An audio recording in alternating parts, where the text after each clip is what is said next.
Hello everyone, আসসালামু আলাইকুম। আজকে আমরা এসেছি আমাদের ডুবাইল মাঠে দাগ কাটতে, মাঠ সাজানোর জন্য। সামনে আমাদের ফুটবলের বিগ টুর্নামেন্ট আছে, তার জন্য আমরা মাঠ সাজানো শুরু করেছি। তো সকাল 6টার দিকে ঘুম থেকে উঠে আমি চলে যাই মাঠে গিয়ে দেখি মাঠ একদম ফাঁকা, তেমন কেউ এখনো আসে নাই। পরে জানতে পারি অনেকে আগে এসে ঘুরে গেছে, কেউ আসে নাই বলে। এরপর আমরা প্রায় অনেকজনই মিলিত হই আর দাগ কাটার কাজ শুরু করে দেই। দাগ কাটার জন্য প্রথমে দড়ি দিয়ে লাইন সোজা করে নেওয়া হয় এবং মাঠের কর্নার ঠিক করার জন্য দুই পাশে দড়ি ধরা হয়। তারপর আমরা প্রথমে বড় দাগটি কাটার সিদ্ধান্ত নেই। এরপরই শুরু হয় আমাদের প্রথম দাগ কাটা। রমজান এবং কাউসার তারা দুই ভাই মিলে দাগ কাটা শুরু করে এবং তার সাথে মিঠু ভাই, আফসার, জাকির, আমি, আমিনুর, মারুফ, আকাশ, সামির, তুহিন আরো অনেকে মিলে দাগ কাটার কাজে সাহায্য করি। এরপর রাশিদ ভাই এসে আমাদের খাওয়া দাওয়ার ব্যবস্থা করে এবং রুটি কেনার জন্য বাজারে যায়। যারা দাগ কাটতেছে তাদের সবার জন্য বাজার থেকে রুটি এবং ডাল নিয়ে আসি। এরপর ক্লাবে বসে সবাই মিলে খেয়ে একটু রেস্ট করে নেই। রেস্ট করার পরে আমাদের মাঠের এই পাশের দাগ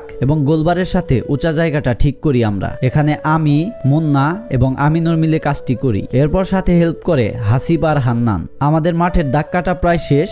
স্কুল থেকে আমাদের মাঠকে এত সুন্দর আর বড় দেখা যাচ্ছে যে দৃশ্য ছিল চোখে লেগে থাকার মতো। এই ছিল আমাদের আজকের ভিডিওটি কেমন লাগলো কমেন্ট করে জানাবেন। ধন্যবাদ।